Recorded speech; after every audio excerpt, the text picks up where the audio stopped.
Woodlawn, One Hope, One Dream, One Way by Todd Gerelds. This is Chapter 8, the 1973 season. This is a long chapter, so you may want to play it on a faster speed. I'll do my best.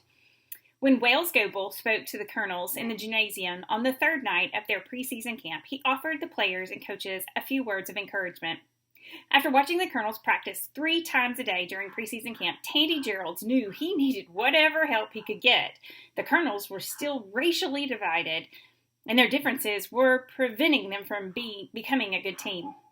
During 3 weeks of practice the previous spring, Gerelds moved star safety Tony Nathan to tailback after having a long heart-to-heart conversation with his mother. Louise Nathan initially resisted the idea, but eventually agreed to allow the position change because Gerelds promised to protect her son. "You coached him last season," Gerelds told her. "I'm going to coach him this year." Louise Nathan wasn't the only person Gerelds had to win over. Woodlawn High's players immediately recognized that Nathan could be a dynamic running back, but a few of Woodlawn's white players were excited about the possibility of an African American becoming the star of the team. Gerelds altered his offense to feature Nathan's running abilities, ditching the wing tee offense for the I formation. Nathan broke off long runs the first couple of times he touched the ball during spring practice. Effortlessly, he made would-be tacklers miss, and no one could slow him down. The white players also didn't like the fact that Nathan would be replacing a white player in the backfield. During his first few practices as a running back, some of Nathan's teammates refused to block for him. But then senior fullback Mike Allison, one of the team captains, spoke up. "Mike said we were a team and needed to work together," Nathan said. He was a senior, and everybody listened to him. However, Allison's speech proved to be nothing more than a band-aid. During the Colonel's preseason camp at Woodlawn High School, the white and black players were as divided as ever. Gerelds knew they would have to come together as one unit if they were going to be more competitive in 1973.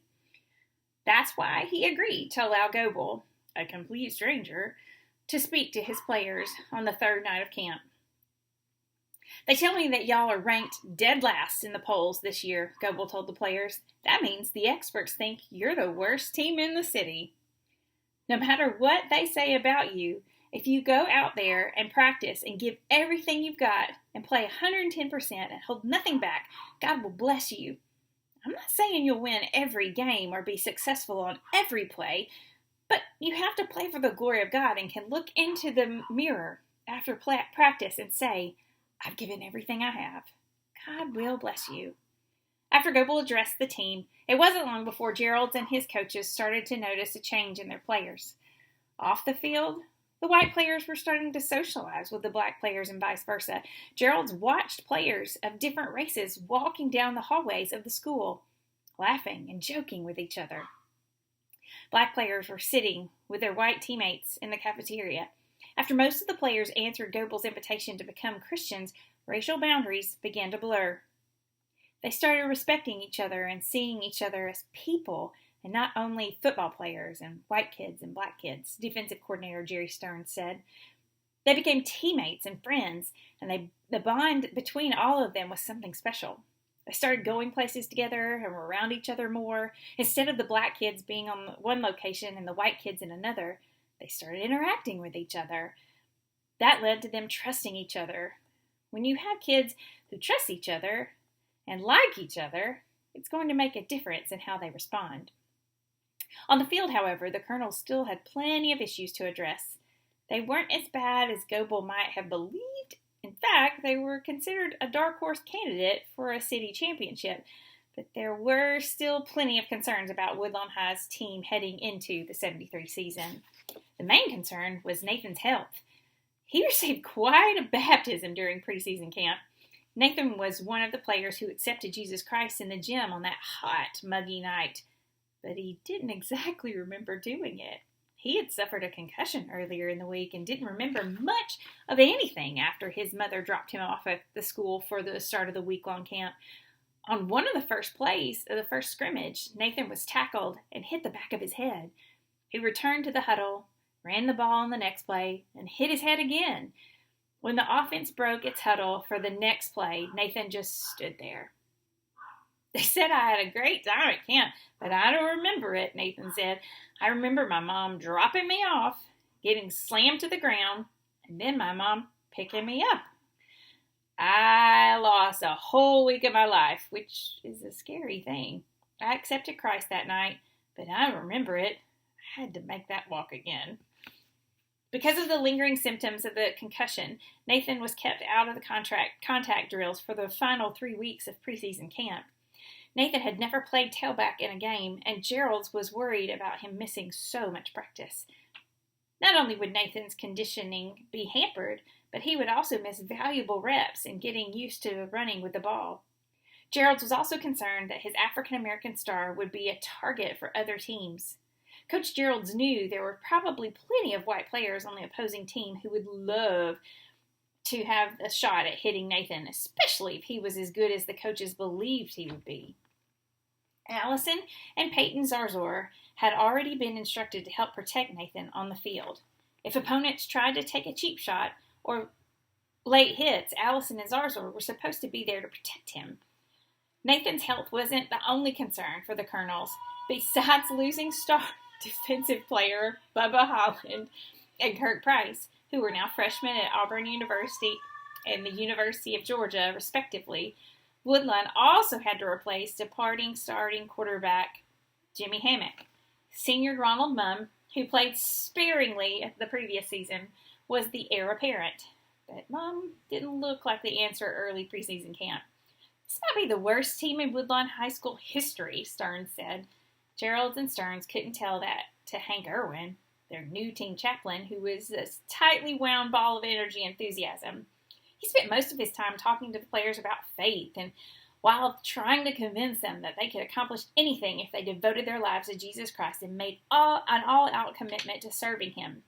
During the Fellowship of Christian Athletes meeting shortly after the 1973 and 74 school year started, Irwin issued a challenge to the players. Why don't you give your season to Christ and play for his glory just to see what happens? Irwin said. Who knows? It could be beyond your wildest imagination. Much to Irwin's surprise, the players agreed and dedicated the season to glorifying God. It answered a prayer, and it had been carrying with me for about 3 or 4 years, Irwin said, and I saw what an improvement Christ made in me, and then I saw what it could do for a few members of my team when I was playing baseball at Troy State. I carried around a dream, wondering what would happen if an entire team committed to Christ. It was like the Lord was telling me, here is your chance. You have an entire team committed to Christ. Let's see what happens. The Colonels opened the season against Inslee High School at Legion Field on September 7th. Woodlawn High's previous season ended with a 20-6 loss to the Yellow Jackets, and their opponent was supposed to be even better this year. We faced probably the strongest team in the city on Friday night, and it will be the strongest test of our players, Gerelds told the Birmingham News. Inslee has nearly all of their starters back and are predominantly a senior club. We expect to field a fine team that will improve with experience. After the Colonels went through their pregame warm-up, Gerelds reluctantly allowed his new team chaplain to give pregame speech to the players. Gerelds might have been more eager to allow it if Goebel had been there to make the address. Irwin was new to the ministry, and Gerelds fondly called him Rookie. As the players and coaches gathered around Irwin in the locker room, he told them, "Bow your heads. Let's pray." Then Irwin tightly clutched the newspaper he was holding in his hands. "No. You know what? Before we pray, I have something to say," Irwin said. "Do we still bow our heads?" Stearns asked. "No. Well, yes," Irwin said as he stumbled for words. "First, no, until I finish, then yes." "So right now?" Stearns asked. "Not right now," Irwin said. "I'll tell you when, Jerry." Irwin took a deep breath, gathered his thoughts, and then addressed the players. The Birmingham News believes something about this team. They believe you'll only win 2 games, that this season is the death rattle on the school barely able to stay alive. They believe tonight will be an embarrassment. What about you? What do you believe? Now Irwin was pacing the locker room and getting louder. He even tossed aside a baseball bat that he was using to help keep him in balance on his leg he'd injured in college. "You see, I believe your fate is not determined by some newspaper reporter any more than mine is by some doctor who told me I'd never walk again, Irwin said, because those people haven't seen what I have seen. They don't know what I know. I believe God honors those who honor him. I don't know what's going to happen this year, but I believe it will be something we will remember for the rest of our lives. I believe it will be undeniable. I guess what I'm asking you here today, right now, right here, right now is, will you believe with me?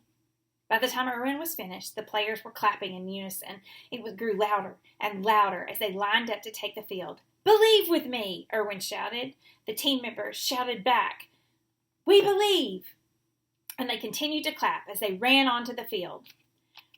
Gerald's concern about Nathan missing so much practice time came to fruition early in the game. The Colonels drove into Inslee's territory on their opening drive, but Nathan fumbled and the Yellow Jackets recovered. Fortunately, though, a holding penalty wiped out an Inslee touchdown run, and then Woodlawn defense held on fourth down. In the second quarter, the Yellow Jackets had the ball at the Colonels' 3-yard line. On fourth down, though, Allison charged into the backfield and threw the ball carrier for a 9-yard loss. It was a scoreless tie at the half. Even though Woodlawn's offense struggled to move the ball like it had during much of the previous season, the Colonels were excited about how they played in the first half. Irwin was even more excited. He paced the sideline for 2 quarters as he tried to figure out what he'd say to the players at halftime. This is a little indication of what God can do, Irwin told them, but remember, it's not you. It's God showing you what he can do through you. In the third quarter, Nathan returned a punt 42 yards to set up Buzz Walsh's 29-yard field goal, which gave the Colonels a 3-0 lead. The Yellow Jackets were seemingly moving the ball at will on offense, but Woodlawn's defense bowed its neck when it needed to most. The Colonels recovered a fumble in the third quarter, and they intercepted a pass in the fourth. Trailing 3-0 late in the game, Inslee took possession, with just under 4 minutes left.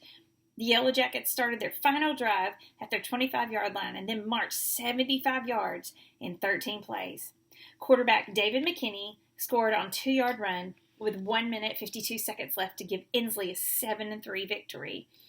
It was a bittersweet defeat for the Colonels in their opener. The Colonels didn't do much of anything to alleviate Gerald's concern about his offense.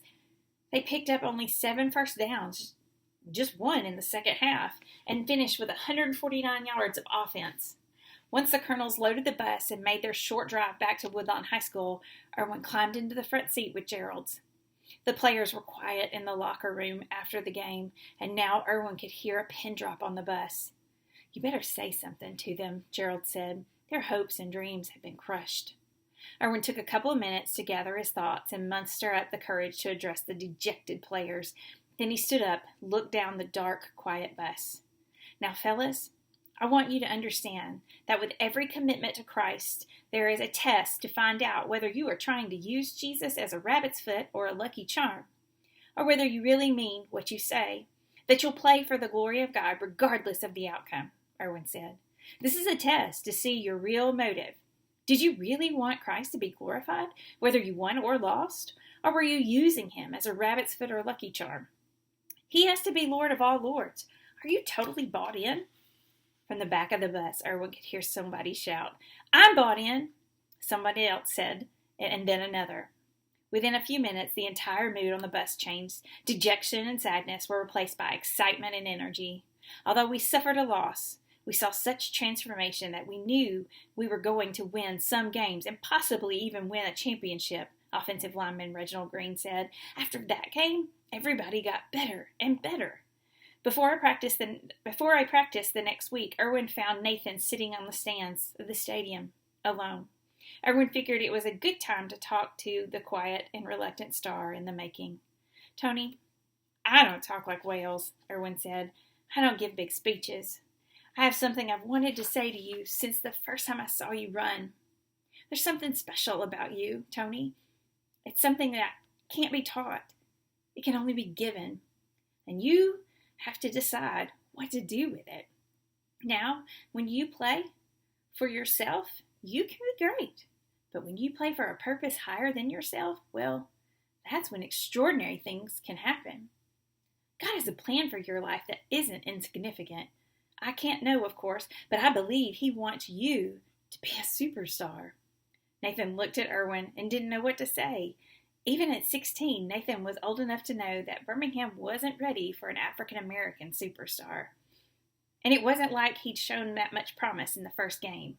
Inslee High's defense had done an efficient job of containing Nathan, holding him to 57 yards on 14 carries with no touchdowns. "I'm going to tell you a secret and guarantee you that if you do this, you'll be a superstar in 2 years," Erwin said. "What is it?" Nathan asked. "1, live your life totally to serve the Lord and give Him 110% every day," Erwin said. You walk the talk and ask Christ to be your Savior and Lord of your life. You walk the talk in school, at home, and in your community. 2, you give 110% every day on this practice field. There can't be any slacking off, and learn your position. Thirdly, when you play, you give everything you have and leave it on the sweat on the field. If you do those 3 things, I guarantee you'll be a superstar. After a short prayer together, Nathan left just to join his teammates in the locker room and to dress for practice, while keeping what Erwin said to him in the back of his mind. Nathan started to show more promise of following week against Hayes High, which was the school he would have attended if Birmingham's school hadn't been integrated. Nathan ran for 2 touchdowns against the pace setters, helping the Colonels to win their first game of the season by 14-3. It was a much better performance, but Coach Gereld certainly couldn't have imagined what was coming next. On September 21st, Woodlawn High played Vestavia Hills High at Lawson Field. The Rebels had won 2 of their first 3 games, shutting out Glen High and Ramsey High by a combined score of 42-0 and losing to Mountain Brook by only 1 point, 17-16. But Vestavia Hills wasn't ready for what they faced against the Colonels. Woodlawn took a 14-7 lead at the half, and then Nathan scored 3 times in 6 minutes, 6-second span in the third quarter. He scored on a 90-yard kickoff return, a 19-yard run around the right end, and then a 77-yard burst up the middle. By the time Nathan went to the bench with about 6 minutes left in the third quarter, he had amassed 410 all-purpose yards, 227 rushing, and 113 on 2 kickoff returns, 58 on 3 punt returns, and 12 on a halfback pass for a touchdown. What was even more impressive was that he only touched the ball 20 times in the game and scored 4 touchdowns. "I've never seen anything like it on a team of mine," Gerelds told the Birmingham News after their 41-14 victory. The next week against Irwin High School, Nathan ran for 203 yards and scored 2 touchdowns in a 21-6 victory. He'd scored 6 touchdowns in 2 games, and football fans in Birmingham and across the state were starting to take notice of him and the Colonels. "They said we were one-dimensional," quarterback Denny Ragland said. "That wasn't actually true because we had 2 dimensions. Tony left and Tony right." After the 3-1 start, excitement and faith were starting to build at Woodlawn High School. Erwin was leading a weekly Bible study for the players, and Woodlawn Baptist Church, which was next to the school, hosted a Friday morning prayer breakfast on game days. Goebel and another preacher opened at 6 a.m. a breakfast with devotionals, and the event soon attracted other students, not just football players. Woodlawn's cheerleaders started writing Bible verses on the banners that the players ran through when they took the field, and players wrote scriptures on tape that was attached to the back of their helmets and on their shoes. Everybody was starting to ask, "What's going on at Woodlawn?" Erwin said. No one could explain it. Now the Colonels had to prepare to play Huffman High School, which was the number 1 ranked team in the state in Class 4A. Woodlawn High hadn't defeated the Vikings in 3 years, had lost to them 20-6 in the previous season. The Vikings had a big runner in Steve Whitman and would later become a bruising fullback at the University of Alabama. And they also had a speedy runner in Alan Crumbly who would become a shutdown cornerback for the Crimson Tide. The Vikings were 5-0 after narrowly defeating Jeff Davis High of Montgomery 21-20 in their previous game. When Erwin wandered into the coach's office at Woodlawn on the day before the game, Gerelds and his assistants weren't in a very good mood. They told me that it was going to be terrible, Erwin said. They watched tough men on film and said we were going to get crushed. They told me they were monsters. I heard all of that, but I knew what the Lord could do in spite of it. As Erwin left their offices, he wondered what he would say to the Woodlawn High players and to convince them they could actually compete with what seemed to be an insurmountable opponent. I did something that I'd never done before, Erwin said. Erwin planned to do the only thing that came to his mind. He was going to pray to God for a victory. Some could criticize it with, "Oh, give me a break," Erwin said. But you have to understand that I'd only been a Christian for about 4 years, and I had a young faith. I took things literally and with common sense, but also with the daringness that I should be able to talk to him as a father, because I was his son. I thought I should be able to ask him for things. If you need something, ask him for it. That's what prayer is all about, right?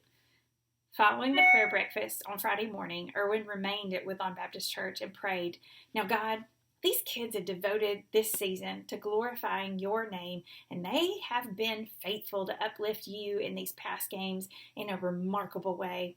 Erwin poured out his heart to God, expressing his concern for the fragile young faith that was growing in these new believers. He asked God to show them that even with the foe was seemingly invincible, nothing was impossible with him. He prayed, "Lord, can you do something special?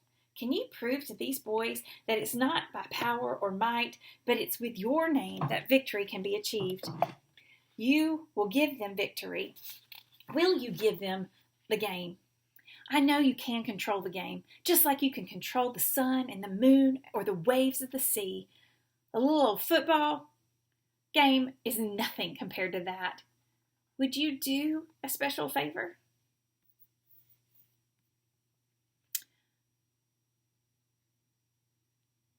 Will you give them the game so that they can see that you can defeat the large giant? After finishing the prayer, Erwin opened his Bible. He usually did after praying. Remarkably, he came to 1 Samuel 17, verses 43 through 50. It was the story of David versus Goliath.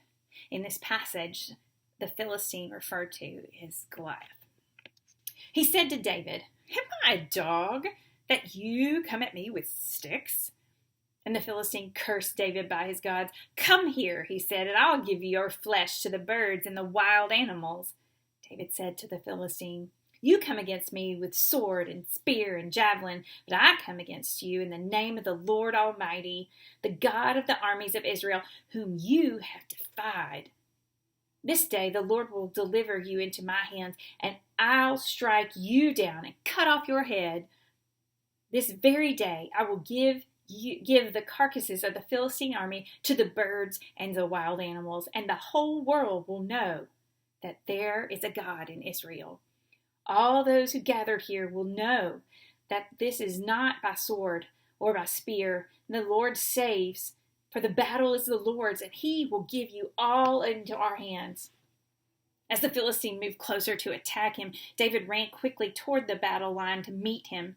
Reaching into his bag and taking out a stone, he slung it and struck the Philistine, Goliath, on the forehead. The stone sank into his forehead, and he fell face down on the ground. So David triumphed over the Philistine with a sling and a stone, without a sword in his hand. He struck down the Philistine and killed him. The scripture hit Erwin like a runaway truck. If you ever want to say that God jumped out at you through the pages and was speaking to you, this was it, Erwin said. David wasn't going to win because of his size or because he could throw a rock. He was going to win so the world would know there's a God in Israel. That's how he was going to win. That jumped off the page at me. Whoa, Erwin thought to himself. We're going to win this thing. Erwin returned to the coach's office at 3 that afternoon, and they were even more depressed after watching film of the Huffman High team. "We're going to get clobbered," Stern said. "We're going to get killed." "No, you're not," Erwin said. "God has shown me that we're going to win." "What planet are you from?" Gerald asked. "Get your Bible out. Turn to 1 Samuel 17, Erwin said. "I've got some errands to run, but I'm coming back. I will test you on it." When Erwin returned, there was a completely different atmosphere inside the coach's office. Once the Woodlawn team had loaded the bus to go to the Lawson field to play the Vikings, Erwin read to the players the same scripture. They were soon bouncing in their seats with excitement and confidence. When the players took the field for warm-ups, however, they realized the Vikings actually did look a lot like Goliath. They got quieter and quieter, Irwin said. They saw the enemy and knew we were in trouble. Don't worry about them, Irwin said as he tried to reassure the colonels. You're going to win this game. Huffman took the opening kickoff and drove 60 yards for a touchdown in 11 plays. Quarterback Gary Woods threw the touchdown to David Denton, but the Vikings missed the point after the kick for a 6-0 lead. On the sideline, Gerelds gave Irwin a long look and shook his head. Irwin couldn't do anything but give him a thumbs up. On the Colonels' ensuing possession, they faced 4th and 1 at Huffman High's 31-yard line. Mum took the snap and pitched the ball to Nathan. Mike Allison sealed off the defensive end, and Nathan broke inside and then back outside, but he reached the sideline and ran 31 yards for a touchdown. Buzzy Walsh kicked the extra point for a 7-6 lead, and Woodlawn never looked back.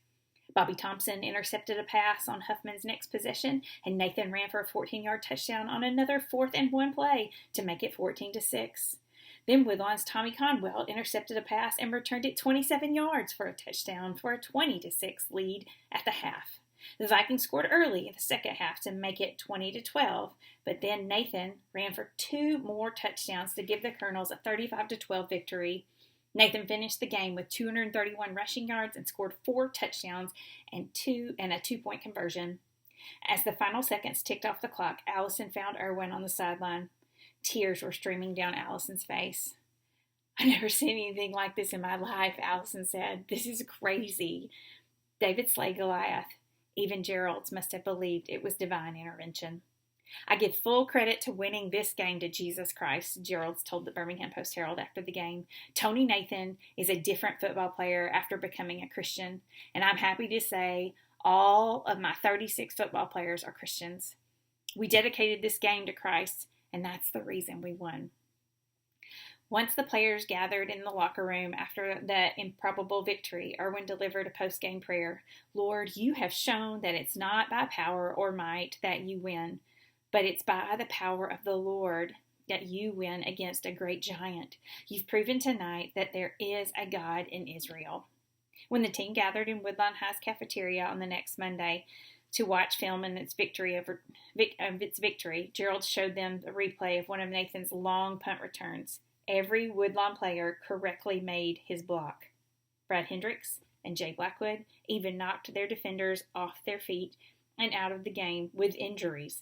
Gerald showed the play to his team over and over again. It's the first time in my career that I've seen a perfect play, Gerald told them. Every man blocked somebody. It was perfect. The following week, Al O'Brien of the Birmingham News christened Nathan with the nickname Travelin' Tony. Tony Nathan took a series of Sherman-like marches through Lawson Field Friday night, leaving a bruised heap of Vikings and his delicately destructive wake and a glassy-eyed, head-shaking, and open-mouthed audience to tell the story, O'Brien wrote. The Woodlawn foot magician, his speed and moves big league stuff from the first to the last, gained 231 yards of his team's 267 total yards and a 35-12 painful spanking of the top-ranked and powerful Huffman. And the superlatives that had been in abeyance for years fell like torrential rain. Believers are everywhere. The close to incredible performance, which included 4 touchdowns and 1 2-point conversion, culminated a fantastic fortnight for Travelin' Tony. O'Brien went on as far as calling Nathan the best high school running back in Birmingham in several years, surpassing even Banks' great Johnny Musso, later a University of Alabama All-American. But the Travelin' Tony nickname didn't stick, as Nathan's teammates and classmates preferred calling him Touchdown Tony. The attention and accolades were unfamiliar territory for Nathan, who was quickly becoming one of the most prized college football recruits in the country. When the Birmingham Touchdown Club honored Nathan as a Player of the Week for his performance against Huffman High, North Carolina State coach Lou Holtz was the featured speaker and made sure he introduced himself to Nathan and his parents. The Birmingham News even speculated that the most heated recruiting battle for Nathan might be between Alabama football coach Paul Bear Bryant and Crimson Tide basketball coach C.M. Newton, who both wanted Nathan to play their sport in college. Nathan went out of his way to acknowledge and thank his teammates and coaches whenever he was honored. Tony was a great, great kid, Stern said. I don't think he let the notoriety bother him in any way. I don't even remember him thinking that he was better than any of the other kids. He always gave credit to his teammates. He was just a pleasure to be around. Nathan's parents worked hard to teach him humility, and they made sure he didn't think he was better than anyone else, especially his brothers and sisters, even as he became a household name in Birmingham and other parts of the state. When Gerelds arrived at the Nathan home to pick Tony up so he could be honored at another Birmingham Touchdown Club meeting, he had to wait until Nathan finished washing dishes. Touchdown Tony still had to complete his chores. After upsetting the number 1 ranked team in the state, the Colonels had to play number 2 West End the next week. There was no rest for the weary. Gerelds knew upsetting the Vikings had taken a toll on his team, and he worried that his players might not be able to bounce back quickly, both mentally and physically. West End has the best personnel they've had for quite some time, Gerelds told the Birmingham Post-Herald a few days before the game. They're big and quick, and they're well coached. It seems like the entire defensive team is agile. No doubt the key to victory will be moving the ball against them. The Colonels answered the bell against West End High at Lawson Field on October 12th, taking the opening kickoff and driving it for a touchdown. Nathan scored on a 9-yard run, and Walsh kicked an extra point for a 7-0 lead. As Gerelds expected, it was a black and blue game. The Colonels had problems moving the ball against the Lions and didn't score the rest of the first half. In the closing second of the half, West End's Tony Hendon intercepted Ronald Mumm's pass and returned it to the Woodlawn 16 with only 2 seconds remaining. On the final play of the half, Lions quarterback Mark Reeder threw a 2-yard touchdown to Harold Wells in the corner of the end zone. But the Colonels were able to hold a 7-6 lead because the linebacker Tommy Rue blocked West End's point after the kick. In the third quarter, the Lions recovered a fumble and then drove 55 yards for a touchdown, with Aaron Dorsey scoring on the 4-yard run. West End failed on a 2-point conversion pass, leaving with a 12-7 lead. That's where the score remained until late in the fourth quarter. The Colonels took possession at their 25-yard line with about 5 minutes to go, and then they started feeding the ball to their workhorse. Nathan ran for 80 yards on the drive, including a 29-yard touchdown that gave the Colonels a 13-12 lead. After forcing the Lions to turn the ball over on downs, Woodlawn High upset an undefeated team for a second week in a row. All I can say is, and I mean it sincerely, is that God has been mighty good to me and these boys, Gerelds for the Birmingham News. After accomplishing so much the previous 2 weeks, the Colonels still faced one huge obstacle in their quest for the playoffs: Banks High School. The Jets were Woodlawn High's arch nemesis. Banks High was the defending Class 4A state champion after going 12-0-1 in 1972. After finishing the 1972 regular season with a 14-14 tie against Berry High School in the clinic game at Legion Field, the Jets won 3 straight in the state playoffs, including a 34-8 victory over Huffman in the championship game. Banks High junior Jeff Rutledge was one of the best high school quarterbacks in the country, and he had plenty of help around him. The Jets had 3 menacing defensive ends, Bob Gruffsing, Freddie Knighton, and Joe Shaw, who were capable of making Mum's night miserable. Knighton would sign with Alabama after the season, Shaw would attend Auburn, and Gruffsing would play at Ole Miss. The Jets won their first 6 games in 1973 and hadn't tasted defeat since losing to Woodlawn 21-18 at the end of the 1971 season.